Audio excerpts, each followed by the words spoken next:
है और कंपनी का नाम है भारत इलेक्ट्रॉनिक्स। मुझे लग रहा है कि अनिल जी जिस प्रकार का बिजनेस आने वाले 1-2 साल में बढ़ने वाला है और जिस प्रकार की ऑर्डर बुक है, कंपनी वैसे भी कर्जा मुक्त है। कमेंट्री भी थर्ड क्वार्टर के बाद काफ़ी अच्छी थी। मेरे ख्याल से स्टॉक में थोड़ा एक शॉर्ट टर्म करेक्शन देखने को मिला है। हमको लग रहा है कि अगर कोई 6 टू 8 मंथ्स का नज़रिया लेता है तो कम से कम 130-140 का एक टारगेट प्राइस मिल सकता है। तो डिफेंस के पैक में ये काफ़ी अंडर वैल्यूड और काफ़ी प्रॉमिसिंग काउंटर है। और दूसरी कंपनी जो मीडियम टू लॉन्ग टर्म के लिए मुझे अच्छी लग रही है वो क्यूएसआर स्पेस में देवयानी इंटरनेशनल है। बहुत समय तक 150-154 के रेंज में चल रही है। मैनेजमेंट ने कहा है कि अगले 2 से 3 साल में ये करीबन 1000 आउटलेट्स तक पहुंचेगी। करीबन अभी 300 आउटलेट्स इनके पास है। और क्यूएसआर एक ऐसी स्पेस है जो पोस्ट कोविड बहुत जोरों से बिजनेस पिकअप हो चुका है। ग्रॉस मार्जिन ये कंपनी करीबन 50 से 60% कमाती है। इबिटा मार्जिन 21-22% कमाती है। तो बिजनेस बहुत प्रॉफिटेबल है। लंबी अवधि के लिए मेरे को लगता है कि ये शेयर बहुत अच्छा चलेगा और हमारा मीडियम टर्म टारगेट करीबन 190 है। तो ये दोनों शेयर्स मेरी तरफ से एज पोजिशनल पिक्स तो बहुत अच्छे आ गए हैं और ऑर्डर बुक भी बहुत स्ट्रांग है। मेरे ख्याल से आई थिंक अगर मीडियम टर्म व्यू ले तो विजिबिलिटी तो अच्छी है ही।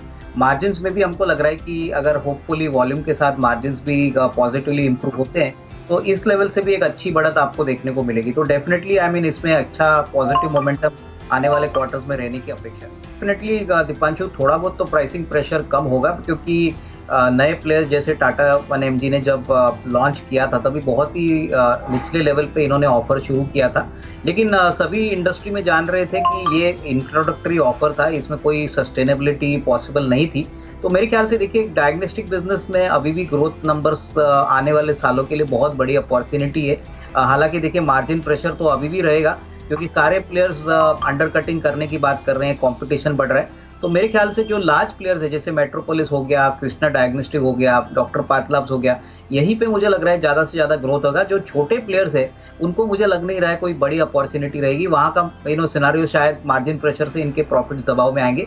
तो ये 2-3 कंपनीज पे फोकस करिए। मेरे ख्याल से यहाँ पे अगले 2-3 साल के लिए एक अपॉर्चुनिटी तो बड़ी है but in the near term margin में बहुत वोलेटिलिटी आपको देखने को मिलेगी। देखिए in the near term stock consolidate हो रहा है और मुझे लग रहा है कि जो बड़ा ट्रिगर टाटा पावर के लिए वो उसके जो ग्रीन इनिशिएटिव्स है उसके ऊपर मार्केट्स क्लोजली वॉच कर रहा है। मेरे ख्याल से अगले 1.5-2 साल का तो विजन कंपनी ने जरूर यहाँ पे दिया है। लेकिन नियर टर्म में जनरेशन कंपनीज पे फोकस जरूर रहेगा क्योंकि हमने देखा है कि तीसरे तिमाही में जो जनरेशन वाली कंपनी है उसमें नतीजे और परफॉर्मेंसेस बहुत ही बढ़िया आ गए। तो उस पॉइंट ऑफ व्यू से मुझे लग रहा है कि कहीं ना कहीं अगर कोई भी डिप मिलता है या करंट लेवल्स पे भी कोई खरीदता है तो मीडियम टू लॉन्ग टर्म के लिए रिस्क रिवॉर्ड काफी अच्छा रहेगा। तो मेरे ख्याल से शॉर्ट टर्म नहीं but medium to long term prospects अभी भी काफी अच्छे लग रहे हैं। तो इसमें निवेश का एक मौका जरूर बनेगा। में मुझे लग रहा है कि जिस प्रकार का न्यूज़ फ्लो आया है मुझे लग रहा है कि इससे डेफिनेटली स्टॉक में एक शॉर्ट टर्म मोमेंटम तो बनेगा। बट ओवरऑल मुझे लग रहा है कि काफ़ी समय के बाद कंपनी अभी वापस ट्रैक्शन में आ रही है। होपफुली हमको लग रहा है कि जो आने वाला साल है वो काफ़ी अच्छा रहेगा। तो मेरे ख्याल से definitely medium to long term prospects अच्छे हैं। जिनके पास है वो होल्ड करे और मेरे ख्याल से कोई डिप अगर मिलता है तो इसमें खरीदने के मौके बनेंगे। देखिए क्यूएसआर स्पेस में सफायर फूड्स का भी काफ़ी अच्छा पोटेंशियल है। दोनों यम ब्रांड्स को प्रमोट करते हैं और यम एक ग्लोबल ब्रांड है। तो कहीं ना कहीं दोनों companies Devyani as well as Sapphire Foods को ज्योग्राफिकली अपने अपने एरियाज दिए गए हैं। तो पोटेंशियल तो पैन इंडिया बहुत सिग्निफिकेंट है। मुझे लग रहा है कि सफायर फूड्स में भी अगर कोई इन्वेस्ट करना चाहे और लंबी अवधि के लिए अगर शेयर्स खरीदना चाहे तो डेफिनेटली यहाँ पे भी एक अच्छा रिस्क रिवॉर्ड बन सकता है। क्लियरली क्यूएसआर स्पेस हमको लग रहा है अगले 1.5-2-3 साल में बहुत बड़ी ग्रोथ अपॉर्चुनिटी इन्वेस्टर्स को देगा। तो सफायर फूड्स भी अगर कोई एक्यूमुलेट करना चाहे तो मेरे ख्याल से लंबी अवधि के लिए ये भी एक अच्छा विकल्प है। इनफैक्ट अनिल जी मुझे लग रहा है कि यहाँ पे इन्वेस्टर्स को होल्ड करना चाहिए क्योंकि कंपनी का सबसे बड़ा सेलिंग पॉइंट क्या है कि इनको रॉ मटेरियल की कोई दिक्कत होने वाली नहीं है। और सबसे बड़ी बात कंपनी का जो पेरेंटेज है वो काफ़ी स्ट्रांग है। मुझे लग रहा है कि देखिए पहला क्वार्टर आने के बाद थोड़ी बहुत कमेंट्री आने के बाद थोड़ा बहुत अंदाजा आएगा कि क्या अपॉर्चुनिटी है, क्या ग्रोथ प्लान्स है। बट इस लेवल से डेफिनेटली रिस्क रिवॉर्ड काफ़ी अच्छा लग रहा है। हालांकि कल सर्किट में था, आज भी शेयर ऊपरी लेवल पे है। मेरे ख्याल से जिनको शेयर मिले उनको जल्दबाजी नहीं करनी चाहिए अभी इमीडिएटली बेचने के लिए। और फ्रेश खरीदारी अगर किसी को करनी है तो थोड़ा सा स्टॉक को करेक्ट होने दीजिए, उसके बाद यहाँ पे बाइंग की जा सकती है। आपको बताया था कि सीमेंट कंपनीज में वापस थोड़ी बहुत प्राइसिंग पावर वापस आ रही है और हमारा मानना है कि आने वाले 2-3 क्वार्टर्स के लिए वॉल्यूम ग्रोथ भी काफ़ी सिग्निफिकेंटली बढ़ने के चांसेस है। तो कहीं न कहीं जो लार्ज प्लेयर्स हैं जैसे अल्ट्राटेक है, हेडेलबर्ग है, रैमको सीमेंट्स है, श्री सीमेंट्स है, यहाँ पे हमको लग रहा है कि जिनका ज्योग्राफिकल प्रेजेंस बहुत अच्छा है और जिनकी बड़ी कैपेसिटीज़ है, उनको डेफ़िनेटली ये प्राइसिंग से काफ़ी मदद मिलेगी। तो डेफ़िनेटली यहाँ पे निवेश के मौके बन सकते हैं। मेरे ख्याल से सीमेंट होपफुली 23-24 में एक अच्छा आउट परफॉर्मर सेक्टर बनेगा, क्योंकि इंफ्रा को जिस प्रकार से फोकस गवर्नमेंट ने दिया है, उसका बेनिफिट डेफ़िनेटली सीमेंट को मिलना चाहिए। एंटायर ऑटो कंपोनेंट स्पेस में काफ़ी हलचल है। मुझे लग रहा है कि चुनिंदा जो ऑटो एंसिलरी प्लेयर्स है जैसे कि जेबीएम ऑटो है, ये इलेक्ट्रिक व्हीकल बसेस में बहुत पॉपुलर हो चुके हैं। काफ़ी स्टेट्स में इनके इलेक्ट्रिक व्हीकल की बसेस भी चल रहे हैं। तो मेरे ख्याल से ये एक अच्छा विकल्प बन सकता है। नतीजे मोटा मोटी Q3 के काफ़ी अच्छे थे, लेकिन ऑर्डर बुक बहुत अच्छी है और फ्रंट लाइन में हमको अभी भी लग रहा है कि भारत फौज आपको एक्यूमुलेट करना चाहिए, क्योंकि इनका जो प्रेजेंस कमर्शियल व्हीकल से अभी डिफेंस में भी आ गया है। डिफेंस में भी इन्होंने बहुत अच्छे प्रोडक्ट्स लॉन्च किए हैं, काफ़ी प्रोडक्ट्स अभी पाइपलाइन में है। तो ये भी मुझे लग रहा है कि अगर किसी को 12 से 18 महीने का व्यू लेना है तो Bharat Forge is also a good opportunity to accumulate. Commercial vehicles का तो ग्रोथ का बेनिफिट तो मिलेगा ही, बट ओवरऑल यूएस मार्केट में क्लास 8 ट्रक्स में ये बड़े प्लेयर है, प्लस डिफेंस में जिस प्रकार का बिजनेस वो एक्सपेक्ट कर रहे हैं, मेरे ख्याल से अगले 1.5-2 साल में ये डिफेंस में बहुत बड़े प्लेयर प्राइवेट सेक्टर में बनेंगे। तो ये दो कंपनीज पे आप नजर रखिए। मुझे लग रहा है कोई भी गिरावट अगर आपको मिलती है तो ये दोनों स्टॉक्स में एक्यूमुलेशन जरूर करना चाहिए। वो एक रेलवे इंफ्रा कंपनी है जो वैगन बनाती है और कंपनी का नाम है जुपिटर वैगन्स। ये कंपनी पहले सेप्को का इंजीनियरिंग के नाम से जानी जाती थी। इस कंपनी की करंटली कैपेसिटी करीबन 4,500 वैगन्स सालाना है, प्लस करीबन 10,000 ये बोगीज बनाते हैं और ये कमर्शियल व्हीकल सेक्टर के लिए फुली बिल्ट व्हीकल बॉडीज बनाते हैं। तो ये भी एक काफ़ी प्रॉमिसिंग प्रोडक्ट है। इनफैक्ट कंपनी ने पिछले साल 1100 करोड़ पे 50 करोड़ का प्रॉफिट कमाया था, लेकिन इस साल दैट इज FY23 के पहले 9 महीने में कंपनी ने बहुत ही दमदार नंबर दिखाए। करीबन 1356 करोड़ का रेवेन्यू और करीबन 82 करोड़ का प्रॉफिट कमाया। हमारा मानना है कि पूरे साल के लिए करीबन 120-125 करोड़ का प्रॉफिट आने की उम्मीद है और जिस प्रकार की ऑर्डर बुक इनको मिली है, इनको करीबन 2200 करोड़ के ऑर्डर मिले हैं वैगन्स बनाने के लिए, तो ये रेवेन्यू विजिबिलिटी काफ़ी बढ़ाएगी और प्लस जिस प्रकार के टेलविंड्स अभी कमर्शियल व्हीकल के सेक्टर में दिख रहा है, इसका भी फायदा कंपनी को मिलेगा। तो मेरे ख्याल से 140-145 का टारगेट प्राइस लेके यहाँ पे खरीदारी करनी चाहिए। मेरे ख्याल से एक मिड कैप काउंटर है और रेलवे इंफ्रा में काफ़ी अच्छा एपिटाइट है, तो ये अच्छा रिस्क रिवॉर्ड देने की पोटेंशियल रखता है। कि ग्लेनमार्क लाइफ साइंसेज ने बहुत ही सिग्निफिकेंटली अंडर परफॉर्म किया है। जब से आईपीओ हुआ है तब से कंपनी ने अंडर परफॉर्म किया है और हालांकि कंपनी सीडीएमओ में और एपीआई मैन्युफैक्चरिंग में काम करती है और ग्लेनमार्क फार्मा की सब्सिडरी है, परफॉर्मेंसेस बहुत म्यूटेड है और इस बात के कारण स्टॉक ने अंडर परफॉर्म किया है। मेरे ख्याल से अगले 6-8 महीने के लिए तो कोई बड़ी अपसाइड दिख नहीं रही है, क्योंकि अभी भी एपीआई प्राइसेस थोड़े से कमजोर है। मेरी राय में इनको स्विच करके कोई दूसरे सेक्टर में इन्वेस्ट करना चाहिए अगर ये चाहे तो। मैं समझता हूं कि कैपिटल गुड्स में एक्शन कंस्ट्रक्शन इक्विपमेंट नाम का विकल्प है, वो करीबन 370-75 चल रहा है। तो मेरे ख्याल से ये लेवल पे अगर वो एंटर करते हैं तो उनको कम से कम 425-450 का टारगेट साल भर में मिल सकता है। तो अपना लॉस जो भी है वो यहाँ से वो रिकवर कर सकते हैं। तो स्विच करने की राय रहेगी, क्योंकि ग्लेनमार्क लाइफ साइंसेज में शॉर्ट टर्म में तो कोई बड़ा ट्रिगर दिख नहीं रहा है। नहीं, बिल्कुल। इनफैक्ट अभी की न्यूज़ काफ़ी पॉजिटिव है और मुझे लग रहा है कि देखिए एनटीपीसी और दूसरे जो पावर जनरेटिंग कंपनियां हैं वहाँ पे एक डेफिनेटली पॉजिटिव सेंटिमेंट प्रिवेल करेगा, ऐसा मेरा मानना है। कहीं ना कहीं विजिबिलिटी ऑफ अर्निंग्स और Q3 के जो नंबर्स आ गए हैं अभिषेक, वो उम्मीद से काफ़ी बेहतर है और पावर जनरेशन कंपनीज के लिए मुझे लग रहा है कि आने वाले 6 से 12 महीने काफ़ी पॉजिटिव रहेंगे। तो ये डेफिनेटली एनटीपीसी के लिए अच्छी खबर है। तो यहाँ पे अगर कोई निवेश भी करना चाहे तो कम से कम 12-15 महीने व्यू लेके यहाँ पे एक छोटा निवेश भी बनता है। देखिए, ये का सबसे बड़ा बिजनेस प्रोसेसिंग आउटफिट है और जिस प्रकार का इनका बिजनेस है, मुझे लग रहा है कि देखिए नियर टर्म में तो चैलेंजेस रहेंगे, लेकिन लॉन्गर टर्म में काफ़ी बड़ा बिजनेस पोटेंशियल है। इनका नज़रिया थोड़ा सा लंबा होना चाहिए, क्योंकि शॉर्ट टर्म में क्या कोई बड़ी अपसाइड आएगी ऐसा लग नहीं रहा है, क्योंकि आईटी को लेके जो ग्लोबली फोकस्ड जो बिजनेसेस है उसमें डेफिनेटली एक स्लो डाउन हमने देखा है, स्पेशली यूएस और यूरोप को जो टारगेट करते हैं। तो बीपीओ में भी हमको लग रहा है कोई बड़ी अपसाइड नियर टर्म में नहीं आएगी, बट हाँ अगर नजरिया 1.5-2 साल का है तो मैं समझता हूं कि इनको डेफिनेटली एक अच्छा मुनाफा बन सकता है। तो लॉन्गर टर्म प्रॉस्पेक्ट्स अच्छे हैं, लेकिन शॉर्ट टर्म में मुझे नहीं लग रहा है कोई बड़ी अपसाइड आएगी, तो तब तक उनको इंतजार करना पड़ेगा। बिल्कुल मैं समझता हूँ देखिए कैपिटल गुड्स सेक्टर आने वाले साल में बहुत अच्छा ग्रोथ दिखाने का पोटेंशियल रखता है।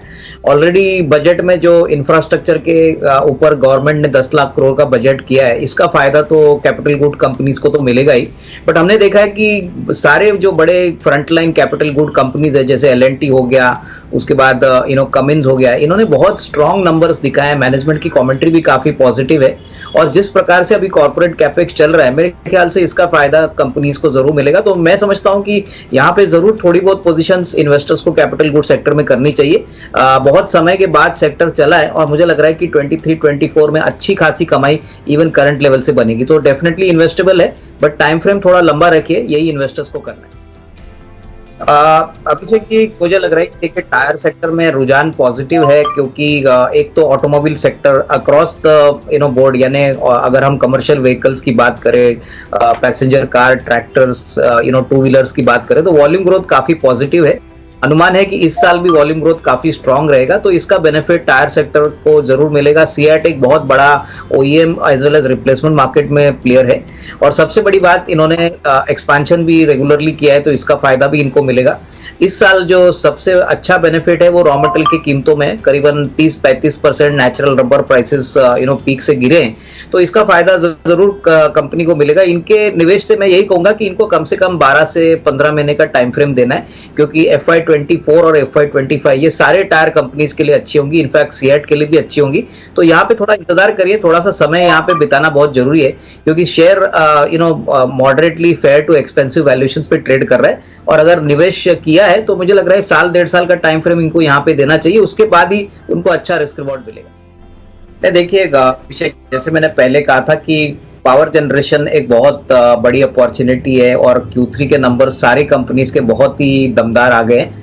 तो पावर जनरेशन में प्रॉफिटेबिलिटी का जो ट्रेंड है वो बरकरार रहेगा, क्योंकि सप्लाई कम है और डिमांड ज्यादा है। और अभी ये जो गवर्नमेंट की डायरेक्टिव है कि वो पावर कंपनीज को अपने एक्सेस जो भी पावर की प्रोडक्शन होगी उनको एक्सचेंज पे वो बेच सकते हैं, तो इससे डेफिनेटली इंडिया का सबसे बड़ा जो पावर ट्रेडिंग एक्सचेंज है IEX, उसको डेफिनेटली फायदा होना चाहिए, क्योंकि वॉल्यूम्स बढ़ेंगे तो इनकी प्रॉफिटेबिलिटी भी बढ़ेगी। हालांकि यहाँ पे काफी अंडर परफॉर्मेंस हमने इस शेयर में काफी समय के लिए देखा है, लेकिन अभी भी ये कंपनी एक मोनोपोली बिजनेस है, करीबन 95% मार्केट शेयर कमांड करते हैं। इन्होंने अभी गैस की वॉल्यूम्स, गैस के एक्सचेंज भी शुरू कर दिए। उन्होंने ये भी कहा है कि in the next 6 to 12 months वो कार्बन क्रेडिट के भी एक एक्सचेंज खड़ा करने की बात कर रहे हैं। तो काफी ऐसे ग्रोथ ट्रिगर्स है IEX के लिए। तो मैं समझता हूं कि जो निवेशक यहाँ पे निवेश करे कम से कम साल 1.5 साल का नजरिया रखे, क्योंकि बोनस इशू के बाद स्टॉक में थोड़ी सी गिरावट जरूर आई है, लेकिन प्रोस्पेक्ट्स काफी अच्छे। और रही बात पावर जनरेशन के लिए, तो मुझे लग रहा है कि टाटा पावर सबसे वेल पोजिशनड है और सरकारी में NTPC अच्छा लग रहा है। तो ये दोनों विकल्प करंट प्राइस पे अगर कोई खरीदता है तो अच्छी खासी कमाई आपको अगले 12-15 महीने में मिल सकती है।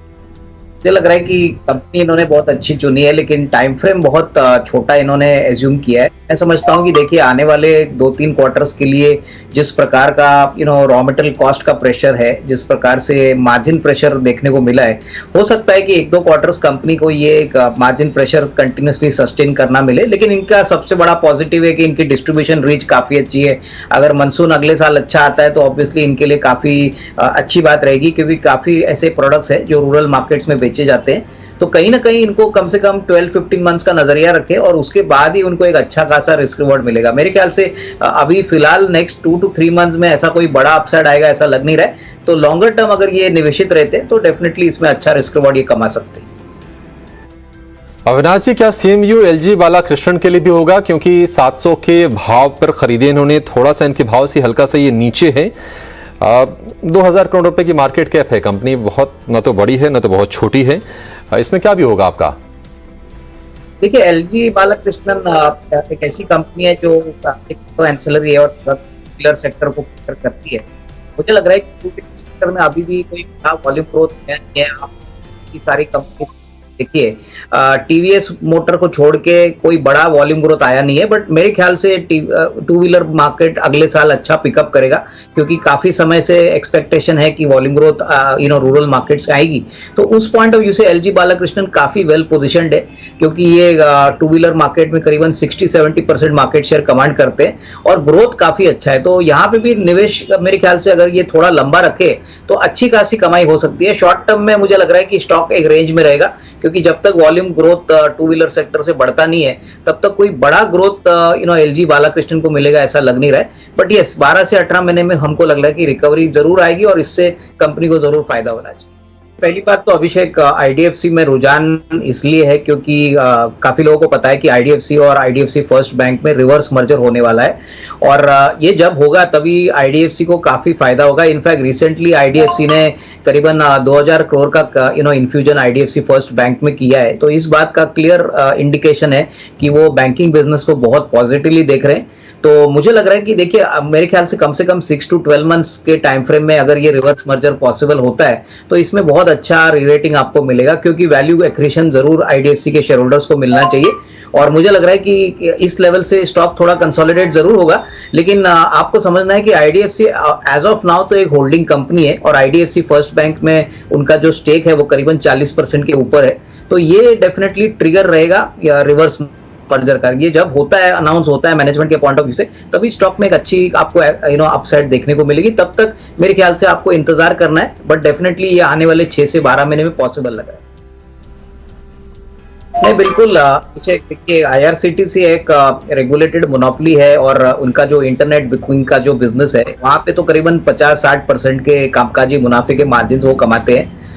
मैं समझता हूं कि देखिए जिस प्रकार का रेलवे बजट इस बार प्रेजेंट हो गया है और जिस प्रकार का खर्चा गवर्नमेंट रेलवेज पे करने वाली है, इसका फायदा तो आईआरसीटीसी को जरूर मिलेगा।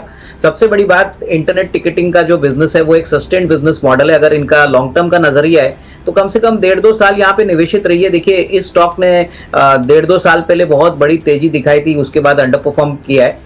बट अगर इसकी बैलेंस शीट हम देखें तो बिल्कुल कर्जा मुक्त बैलेंस शीट है। काफी इन्वेस्टमेंट अभी अफोर्डेबल होटल्स में भी ये कर रहे हैं, तो काफी इनिशिएटिव्स कंपनी कर रही है और गाड़ियों के नंबर्स भी बढ़ा रहे हैं, तो उसका फायदा जरूर कंपनी को मिलेगा। बट आपको थोड़ा सा टाइम यहाँ पे देना जरूरी है।